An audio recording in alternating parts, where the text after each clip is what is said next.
Hello students, next हम discuss करेंगे example number 3। क्या कह रहा है, find the coordinates of the point to the curve this equals to 4। ये आपकी गिवन इक्वेशन है, ठीक है।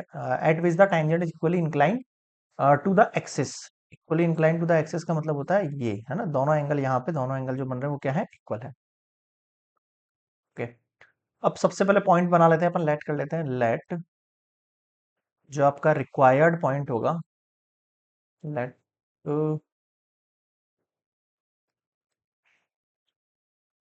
रिक्वायर्ड पॉइंट इज पी मान रहा हूं मैं, x1 और y1, ठीक है। अब जो गिवन इक्वेशन है उस पर डॉट देना, root x plus root y equals to 4। ही गिवन इक्वेशन है आपकी, ठीक है। अब आपको इस गिवन इक्वेशन के साथ क्या करना है, सबसे पहले इसका डिफरेंशिएट करेंगे हम। तो डिफरेंशिएट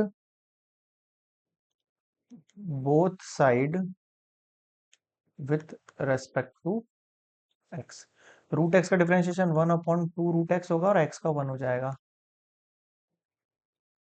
प्लस रूट वाई का कितना हो जाएगा, 1/2 रूट वाई, और वाई का कितना हो जाएगा, d y upon d x, और 4 का 0 उधर भेज दे इसको।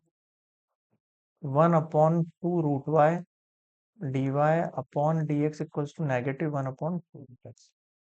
तो कैंसिल आउट होकर ये उधर जाएगा, तो d y upon d x का वैल्यू आ गया है -√y अपॉन एक्स। पहले तो मुझे बताओ यहां तक सबको समझ में आ गया क्या? ठीक है, अब मैं क्या कह रहा हूँ, स्लोप निकल के आ गया है हमारे पास। ये slope of tangent to the curve at P. अगर मैं पी पॉइंट पर निकालना चाहूं ये वैल्यू, तो d y by d x मेरे पास एट पॉइंट पी क्या निकल कर आ जाएगा, -√y1/x1। निकलेगा नहीं निकलेगा? ये आपकी फर्स्ट इक्वेशन है, ध्यान रखना है इसको, ठीक है। ठीक है, आगे देखो।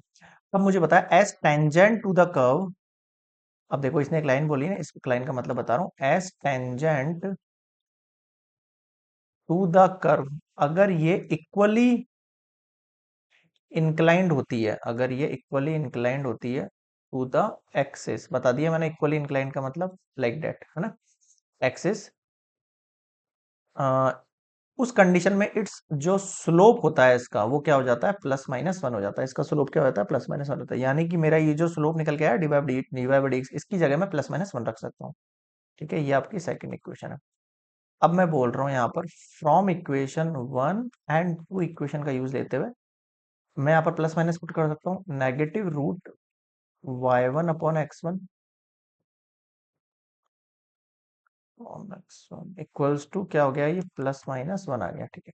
अब दो कंडीशन है, एक बार नेगेटिव का y1/x1 इक्वल्स टू +1 है, और एक बार आपके पास -√y1/x1 इक्वल्स टू -1 है। ये तो कैंसिल हो जाएगा। अब ये वाली कंडीशन जो है वो नॉट पॉसिबल है, बता देता हूं मैं क्यों नॉट पॉसिबल है।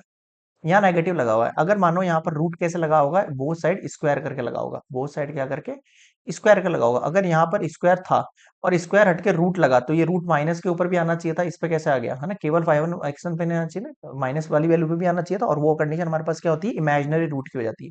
तो इसलिए ये कंडीशन क्या हो गई है आपके पास, नॉट पॉसिबल हो गई है। क्लियर है यहाँ पर? ठीक है, और ऐसे भी समझ सकते हो कि यहाँ पर जो कंडीशन दे रखी है मेरे पास, देख लो, नेगेटिव में दे रखी है, और यहाँ पर क्या हो गई है, पॉजिटिव में हो गई है। तो हमने कंसीडर कर ली है पॉजिटिव वाली condition, √y1/x1 equals to 1। Both side square कर लूं, y1/x1 इक्वल्स टू 1, ये उधर जाएगा, तो y1 इक्वल्स टू x1 आ गया। This is your third equation. बताओ समझ में आया क्या यहाँ तक? ठीक है, अब मेरी बात सुनना ध्यान से। अगर आप इस वाली कंडीशन को करोगे ना, तब भी ये कंडीशन बनेगी, बट हम नेगेटिव वाली वैल्यू को नॉट कंसिडर लेके चल रहा है, ठीक है। ये वाली वैल्यू समझ में आ गई, बिल्कुल आ गई। मैं कह रहा हूँ y1 इक्वल्स टू x1 आपके पास वैल्यू है, इसको मैं कहाँ पुट कर सकता हूँ, आ जाओ। जो गिवन इक्वेशन है कर्व की, है ना, equation of curve at P,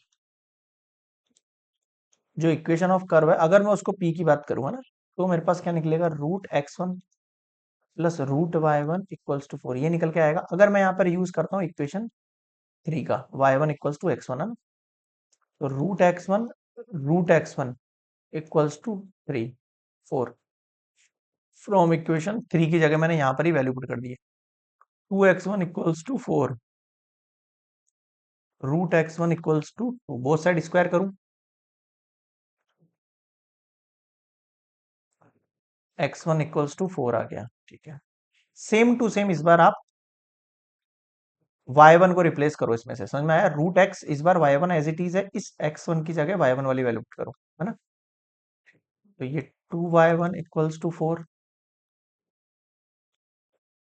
both side square करेंगे तो y1 equals to 4।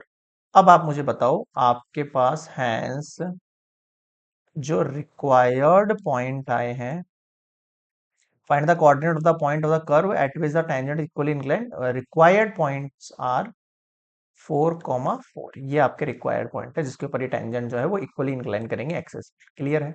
Example number 3 completed.